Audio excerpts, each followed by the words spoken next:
Buenas noches, bienvenidos a la emisión dominical de Noticiero Guatevisión de este 3 de noviembre, una jornada cargada de información nacional e internacional y acá tenemos todos los detalles, así que vamos con nuestros titulares.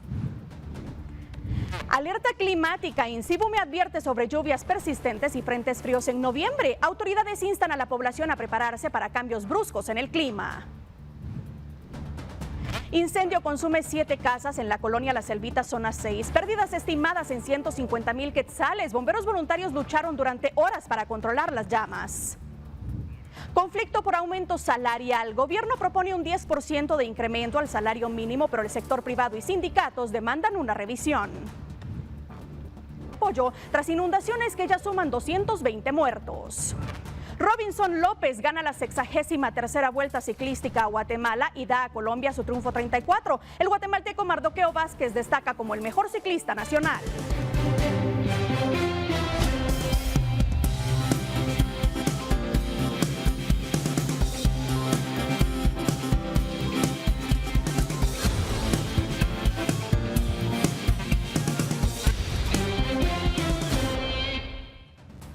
Qué gusto saber que nos acompaña este domingo en Noticiero Guatevisión. Soy Paula Osaeta y junto a Doris Parada en la interpretación de lengua de señas y un gran equipo de periodistas, le informaremos de lo más relevante de este fin de semana largo y además festivo, así que lo invito a que se quede con nosotros durante la próxima hora de información. Comenzamos. Le cuento que un hombre de al menos 30 años fue encontrado muerto y sin señales de violencia dentro de una habitación de un autohotel ubicado en la 36 calle de la calzada Doroteo Huamuch Flores, en la zona 7 de la capital. El cuerpo fue hallado a un costado de la cama por empleados del hotel, quienes ingresaron a la habitación número 8 al no obtener respuesta después de cumplido el tiempo de ocupación y tras reiterados llamados. En el parqueo de la habitación se encontraba un vehículo sedán color gris cuya propiedad y la identidad del fallecido son investigadas por las autoridades. Y un cuerpo en estado de descomposición y envuelto en plásticos fue dejado sobre el asfalto en la Segunda Avenida y Cuarta Calle A de la zona 3 de esta capital. De acuerdo con el informe de los bomberos municipales, el hallazgo fue posible gracias a llamadas de vecinos, quienes informaron que se percibía un fuerte mal olor en el ambiente. Por el estado de los restos humanos, los socorristas municipales no pudieron determinar el género de la persona fallecida, localizada en las primeras horas del sábado 2 de noviembre.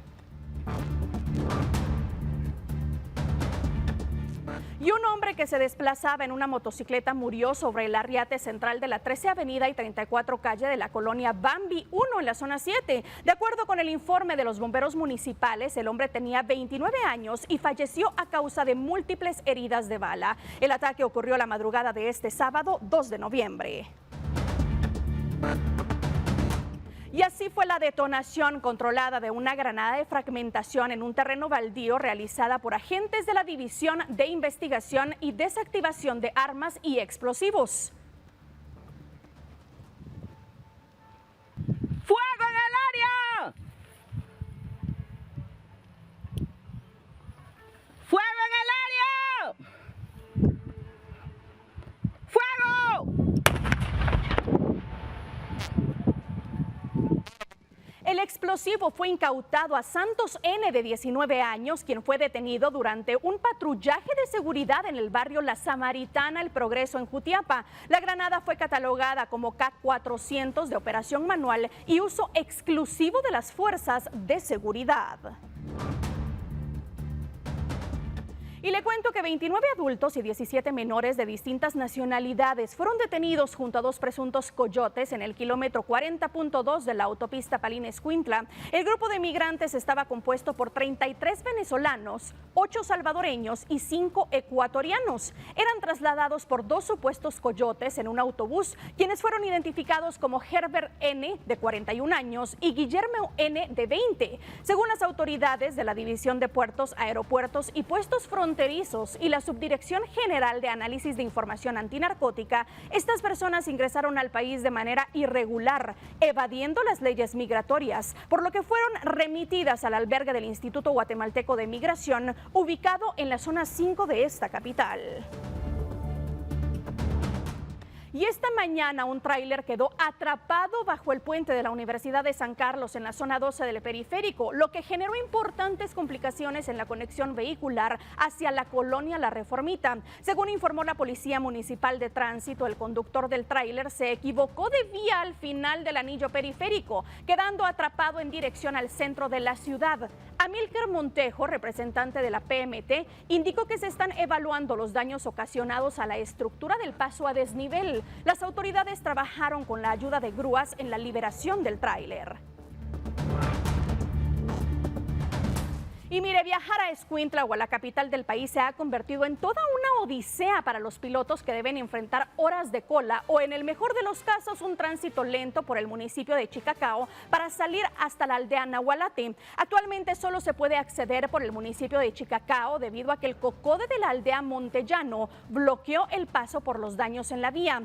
Por el área del puente continúan los trabajos de reparación y se prevé que pueda habilitarse el paso el próximo martes por la tarde, ya que el clima ha retrasado las reparaciones. Según información de las autoridades, ya solo falta nivelar 7 de los 24 centímetros hundidos en la estructura.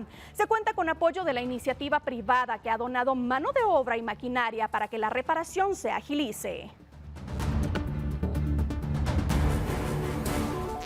Y mire, el Ministerio de Comunicaciones ha anunciado que a partir de este lunes 4 de noviembre se realizará mantenimiento en el puente del kilómetro 15.5 de la Ruta al Pacífico. Durante este periodo se espera que el tránsito sea irregular, por lo que se han emitido varias recomendaciones.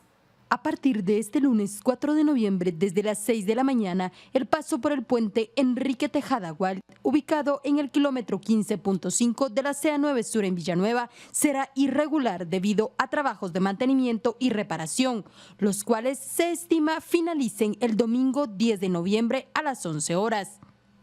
El Ministerio de Comunicaciones, Infraestructura y Vivienda informó que se reparará la estructura metálica del puente, incluyendo las juntas de expansión, y se le dará mantenimiento.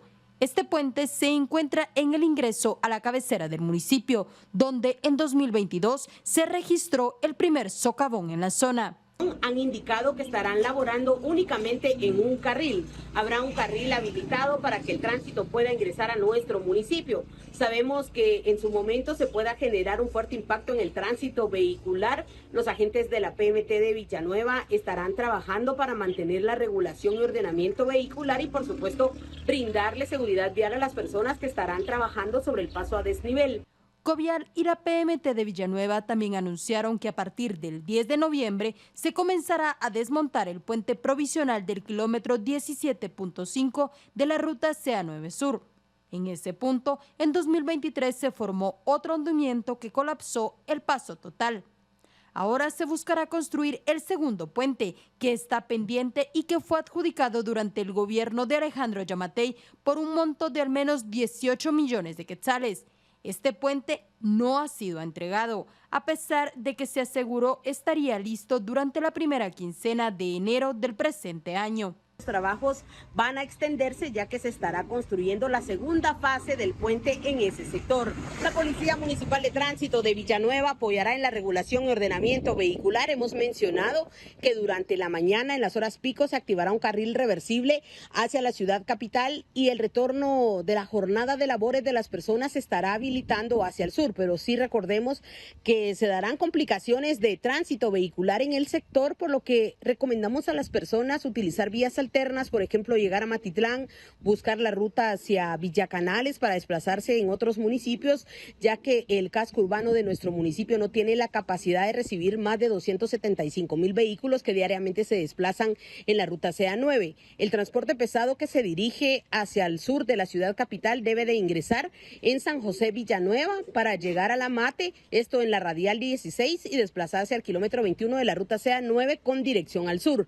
Y los que se dirigen a la ciudad van a continuar utilizando el carril reversible que habitualmente se mantiene habilitado en el lugar. Las autoridades aún no estiman en cuánto tiempo pudiese estar instalado este puente. Reportó para Noticiero Guatevisión, Andrea Domínguez. Importante tomar sus precauciones. Y le cuento que un incendio de gran magnitud arrasó una recicladora en la colonia Ulises Rojas en Bárcenas, Villanueva. No se reportan víctimas, pero las pérdidas económicas son incalculables. Un incendio consumió una recicladora de plástico ubicada en la colonia Ulises Rojas, Bárcenas, en la zona 3 de Villanueva, dejando pérdidas que superan los 50.000 quetzales. Las autoridades de emergencia de bomberos voluntarios y municipales departamentales llegaron rápidamente al lugar para combatir las llamas y evitar que el fuego se propagara a estructuras cercanas. A pesar de los esfuerzos, se reportaron daños significativos en la recicladora y las causas del incendio aún están siendo evaluadas. Un incendio declarado donde almacenan material tipo clase A. En ese caso podemos hacer mención plástico, maderas y algodón, que funciona como una recicladora. En ese lugar, pues, bomberos departamentales han utilizado alrededor de unos 15.000 galones de líquido vital para poder sofocar las llamas de ese incendio. También se hicieron presentes más cuerpos de socorro, donde se trabajó unificadamente para controlar esa emergencia. En ese caso, bomberos voluntarios se hicieron presentes también. Tras horas de intensa actividad, los equipos lograron controlar las llamas. Pese a la gigantesca nube de humo, no se reportaron heridos. Los videos captados por dron de bomberos voluntarios mostraban la densa columna de humo que se elevaba, evidenciando la contaminación causada por la combustión de los materiales plásticos. A la llegada de motobombas y abastecimientos de bomberos voluntarios de las sedes aledañas, tanto de Villanueva como de la ciudad capital, se logra controlar el incendio rápidamente. Aproximadamente hora y media se tarda este incendio para poder controlarse. Sin embargo, se tuvo que utilizar un dron para poder sobrevolar el área y así buscar la línea de fuego directa que se encontraba el incendio. Así se pudo hacer la contención correspondiente y luego la liquidación, la extinción y el enfriamiento que lleva este trabajo en este tipo de incendios. Debido a que es plástico en la parte de abajo, a veces quedan conatos, luego se hizo un descumbramiento para descubrir todos los conatos y poder hacer la total liquidación. Con imágenes de Daniel Samayoa, reportó Andrea Domínguez.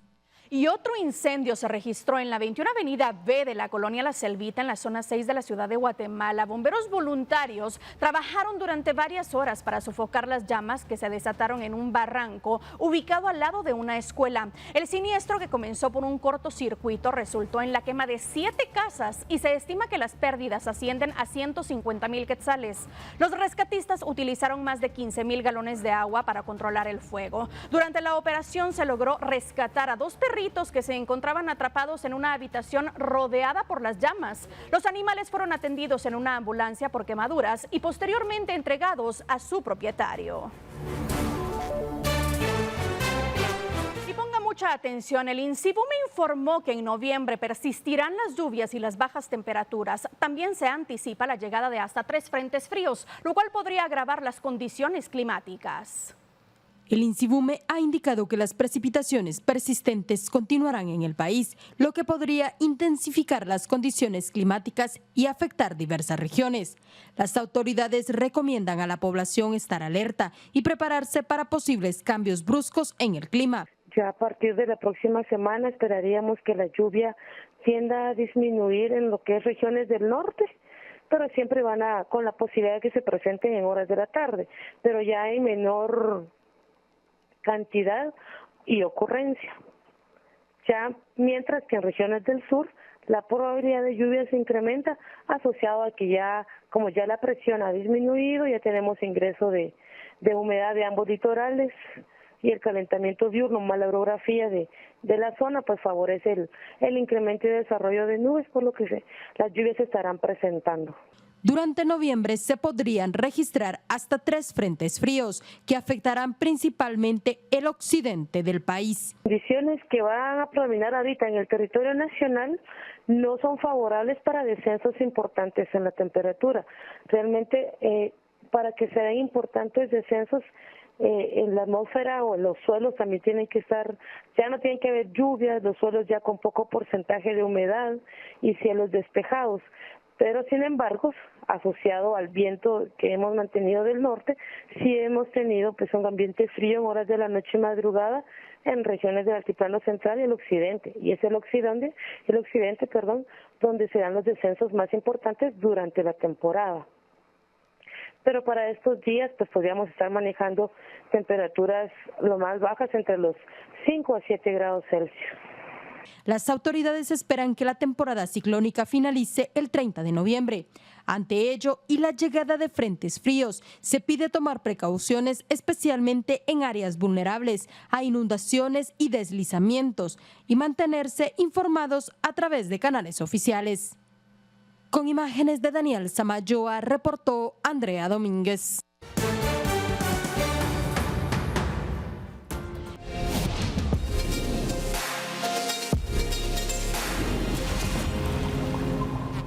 Y Guatemala tiene una relación estrecha con Estados Unidos. Es nuestro principal socio comercial y es a donde más guatemaltecos deciden migrar para tener mejores oportunidades. ¿Por qué es importante poner nuestra mirada en estas elecciones? Véalo a continuación. Cualquier centroamericano que siga de cerca la política estadounidense sabe que la migración es uno de los principales vínculos que unen a Estados Unidos con su región. En la actualidad, al menos 4 millones de personas centroamericanas residen en Estados Unidos y muchas de ellas observan con atención las elecciones presidenciales, conscientes de que sus vidas y oportunidades pueden verse profundamente afectadas por el resultado. Los dos principales candidatos a la Casa Blanca, la actual vicepresidenta demócrata Kamala Harris y el expresidente republicano Donald Trump, han dejado claras sus posturas sobre la migración. Harris propone fortalecer la seguridad en la frontera con México y revivir un proyecto de ley migratorio que ella define como el más sólido en décadas, aunque ya fracasó en el Congreso. Por otro lado, Trump mantiene una postura más estricta, prometiendo implementar deportaciones masivas como parte de su estrategia para manejar la inmigración en el país. Actualmente, alrededor de 400,000 guatemaltecos residen en los estados bisagra, donde el voto latino será determinante en este proceso. Específicamente, los guatemaltecos votantes, según expertos, basarán su decisión en promesas migratorias. Expertos en el tema analizan que Guatemala podría verse en la necesidad de modificar la manera como se trata la migración y que los pobladores podrían verse más o menos animados a migrar de manera ilegal, dependiendo de quién resulte electo. Y esto puede influir en el envío de remesas familiares hacia Guatemala, que ya representa el 20% anual en el Producto Interno Bruto. El Centro de Estudios Monetarios Latinoamericanos, en un estudio, indica que para 2024 se calcula que hay 973,853 personas originarias de Guatemala ocupadas en Estados Unidos, mientras que para el periodo 2011-2012 se calculaba en 481,898, por lo que hay un incremento del 102%. 6.5 millones de hogares se benefician de las transferencias que despachan los connacionales que viven en el extranjero, especialmente en Estados Unidos, siendo el consumo el mayor porcentaje de gasto que lo destinan. La historia indica que en los últimos 4 gobiernos estadounidenses, los flujos por remesa se han incrementado sustancialmente, pero es más evidente en los últimos 6 años, cuando se ha duplicado el flujo anual, y para 2024 se pronostica cerrar con una cifra histórica cercana a los 22,000 millones de dólares. En el 2001, la balanza cambiaria registraba un ingreso de divisas por remesas familiares de 592,3 millones de dólares, y para el cierre del presente año, se proyecta un ingreso de 21,685 millones, lo que significa un crecimiento exponencial. El 32% de las remesas familiares que reciben los guatemaltecos vienen desde California, el 20.6% tienen como origen Nueva York y el 8.8% vienen de migrantes que trabajan y viven en Florida. El 26.2% de las remesas recibidas se queda en la ciudad de Guatemala, mientras que el 8.9% de las remesas tienen como destino Quiché, el 7% lo reciben personas en Quetzaltenango y a Huehuetenango llega el 5.8% de las remesas enviadas al país desde Estados Unidos.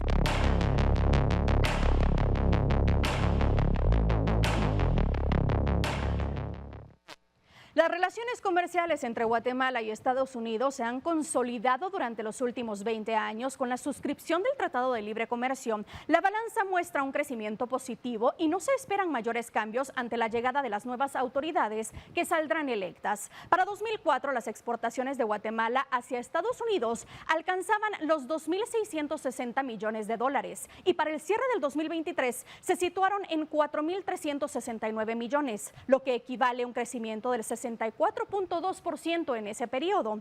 En cuanto a las importaciones, en 2004 fueron 3.674 millones de dólares y para 2023 se situaron en 10.190 millones, por lo que hay una tasa de crecimiento del 177% durante este periodo de análisis. Los 5 productos que Guatemala más vende a Estados Unidos son artículos de vestuario, banano, frutas frescas y congeladas, café, legumbres y hortalizas. Los principales 5 productos que Guatemala adquiere de Estados Unidos son gasolina, diésel, máquinas y aparatos electromecánicos, materiales plásticos y sus manufacturas y también maíz.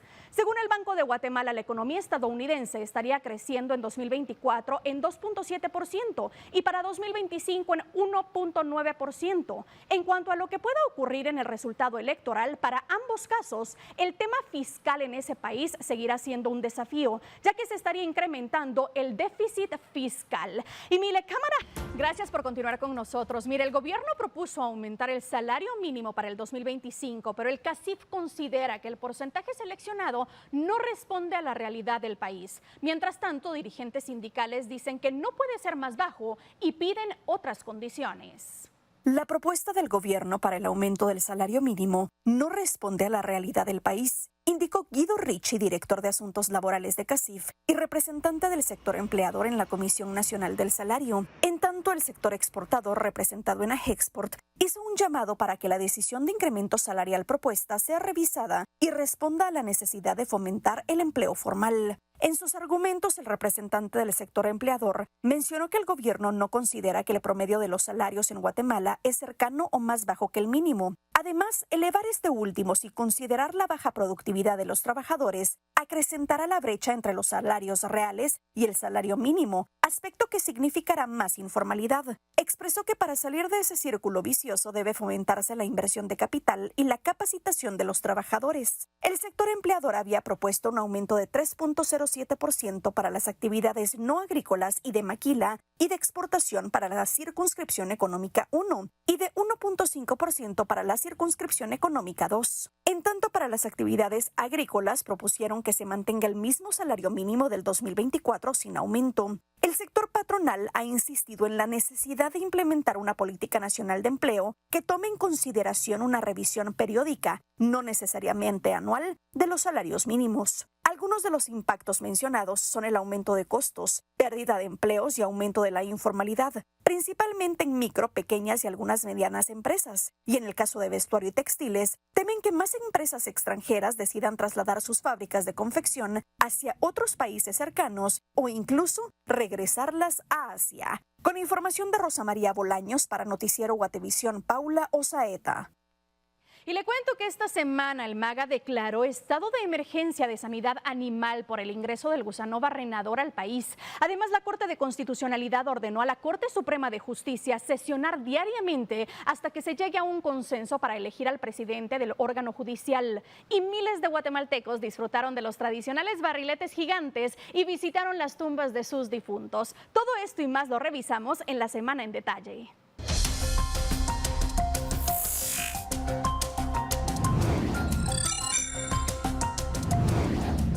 El jefe de la Fiscalía Especial contra la Impunidad, Rafael Curruchiche, tendrá que ser investigado por el Ministerio Público luego que el juez Carlos Toledo del Juzgado Sexto Pluripersonal de Primera Instancia Penal declarara con lugar una solicitud de oposición a la desestimación de la denuncia presentada por el exfiscal Juan Francisco Sandoval. Durante una audiencia, la defensa de Sandoval recaló al juzgado que el jefe de la FESI habría incurrido en un delito al revelar información confidencial del caso que se sigue en contra del exfiscal, revelación que se hizo mientras el caso está bajo reserva. En su resolución, el juez Toledo señaló que el ente investigador tendrá que reabrir el caso en contra de Rafael Curruchiche y detalló que se le deberá notificar a la fiscalía correspondiente sobre la continuidad del proceso.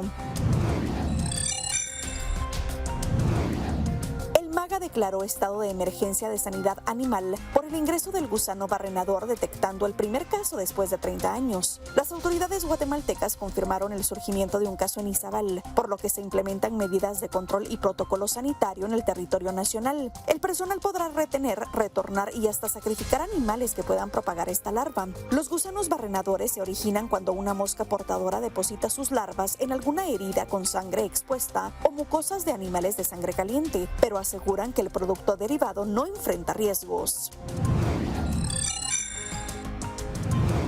Por medio de una resolución, la Corte de Constitucionalidad ordenó a la Corte Suprema de Justicia sesionar diariamente hasta que se llegue a un consenso para elegir al presidente del organismo judicial que logre los 9 votos establecidos por ley. La acción obedece a un amparo otorgado de manera provisional al diputado Becker Chocoj, donde se establece que los magistrados deberán asistir a las plenarias convocadas por Carlos Rodimiro Lucero, presidente interino del OJ. A 16 días de haber asumido la nueva magistratura de la Corte Suprema de Justicia, no se ha llegado a un consenso sobre quién será el próximo presidente. Hasta el momento, los únicos candidatos al cargo para el periodo 2024-2025 son Carlos Ramiro Contreras y el actual presidente en funciones, Carlos Lucero. El presidente de la ANAM, Sebastián Siero, informó que varios alcaldes han emitido quejas sobre gobernadores departamentales que solicitan porcentajes de dinero de los proyectos de obra que realizan las municipalidades. Estas acciones serían en conjunto con algunos diputados de la bancada oficial y, según el presidente de la ANAM, al menos la problemática afecta a 18 de los 22 departamentos. Pero según el secretario ejecutivo de la presidencia, los señalamientos son falsos y se trata de un ataque político y económico porque son los gobernadores departamentales los que no han querido entregar sobornos ni firmar proyectos. Miles de personas visitaron este 1 de noviembre el cementerio general para recordar a sus seres queridos, como es tradición. Muchas de las tumbas quedaron llenas de color con flores, coronas y otras decoraciones. Asimismo, en el Día de Todos los Santos, miles de turistas nacionales y extranjeros visitaron Zumpango y Santiago Zacatepeques, los dos principales lugares reconocidos por la elaboración y exhibición de barriletes gigantes en un festival que las autoridades pretenden que sea declarado como Patrimonio Cultural de la Humanidad. Así lo anunció el presidente Bernardo Arévalo tras arribar al departamento. La tradición, que cumple 125 años, se convierte en la conexión entre el mundo de los vivos y los muertos.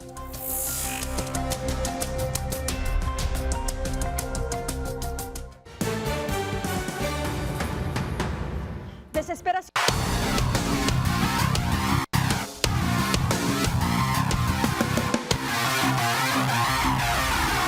Ya estamos de regreso para contarle que el ciclista colombiano Robinson López se consagró campeón de la 63ª edición de la Vuelta Ciclística Internacional a Guatemala en un emocionante y colorido cierre en la histórica ciudad de Antigua Guatemala. Bueno, muy buenas noches, gentecita linda. Estamos con la 10ª etapa de la 63 Vuelta a Guatemala, etapa final, etapa de cierre, nostalgia, alegría, sentimientos encontrados. Era una etapa que se desarrollaba, como lo veas en mis pantallas, desde San Lucas Zacatepeques, El Tejar, Chimaltenango, Tecpan, Patzum, Patzicía, Parramos, Pastores, Ciudad Vieja, Antigua. Una etapa que era de alguna forma de transición, pero a diferencia todavía había que pelear allí por esas diferencias. Sobre todo Mardonado lo iba a intentar, habían 3 cuestas donde podía tratar de hacerlo, era obvio que no lo iban a dejar moverse y pues pasa sin mayores, diría yo, incidencias.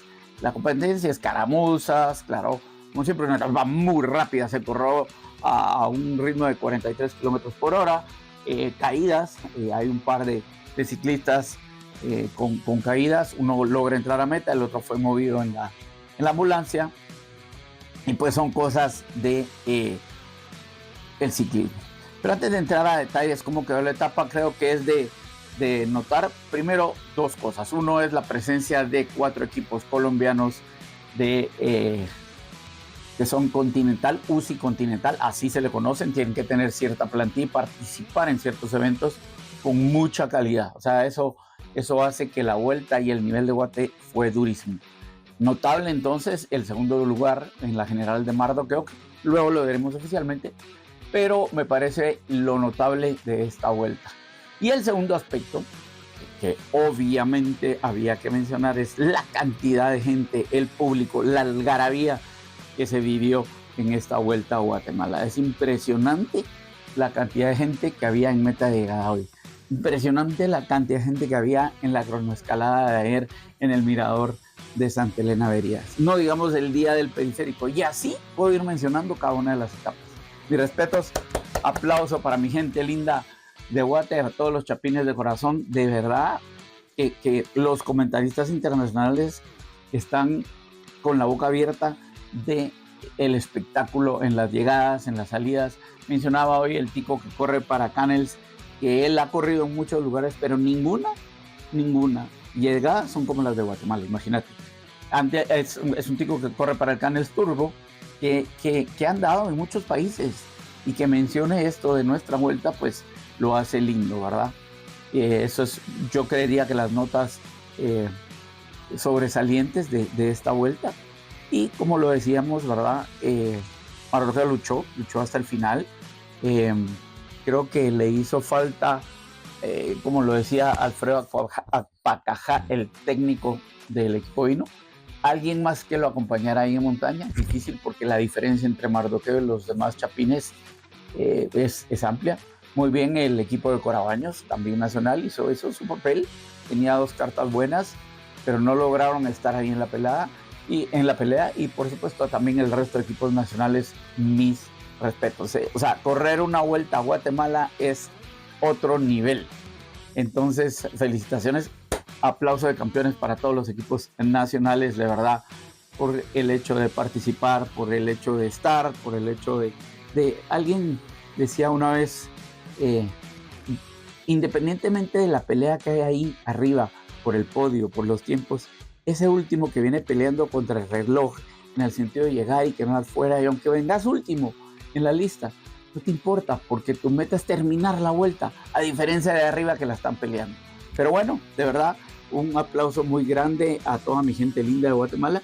Y vamos rápidamente cómo terminó la etapa. Una llegada espectacular en Antigua, dejan venir como bolios y aparece alguien que no aparecía en las etapas anteriores. Alejandro El Pony Osorio, campeón de Colombia, se lleva la etapa con 2 horas 53:23 del GW ERCO Shimano. En segunda posición, alguien que lo habíamos oído en los podios, Jonathan Chávez del NU Colombia.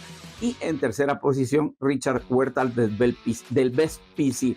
Vale la pena aclarar que estos dos y un montón de ciclistas más entraron con el mismo tiempo. O sea, fue una llegada masiva, excepto el Pony que se les vino, pero todos tienen el mismo tiempo y las posiciones pues le asignan el segundo y tercer lugar a las personas que dije, porque son los que pasaron ahí, pero la llegada fue masiva. Y luego pues obviamente, como habíamos dicho, la general individual. La general individual no se movió, la gana Robinson López del GW ERCO Shimano. Un gran trabajo, de verdad, ya en la crono logró meterle más tiempo a Mardoqueo y al final pues queda en segunda posición el super Mardo, como le dice la gente, Mardoqueo Vázquez, con una diferencia de 1 minuto 04 al final del equipo Hino, Juan Larred Suzuki. Y en tercera posición, David González con 4:49 del Team Medellín. Ese es el podio final. Como lo decía, muy buenos sentimientos, muy buenas sensaciones del trabajo de Mardoqueo, metido, como lo decíamos y no me canso de repetirlo, con equipos continentales, que será tema para hablar en algún otro momento, de explicar qué es un equipo continental y lo que conlleva que seas equipo continental. Ningún equipo de Guatemala es equipo continental, para que veas a qué nivel estábamos peleando. Entonces, aplauso, muchas gracias de verdad a todos los que nos estuvieron siguiendo durante estas transmisiones, de estos resúmenes más bien, durante las 10 etapas, a todo el equipo técnico, a los patrocinadores. De verdad, muchas gracias, que la hayan disfrutado. Esto es entonces el cierre de la 63 Vuelta a Guatemala. Nos vemos, si Dios quiere, el año entrante. Buenas noches.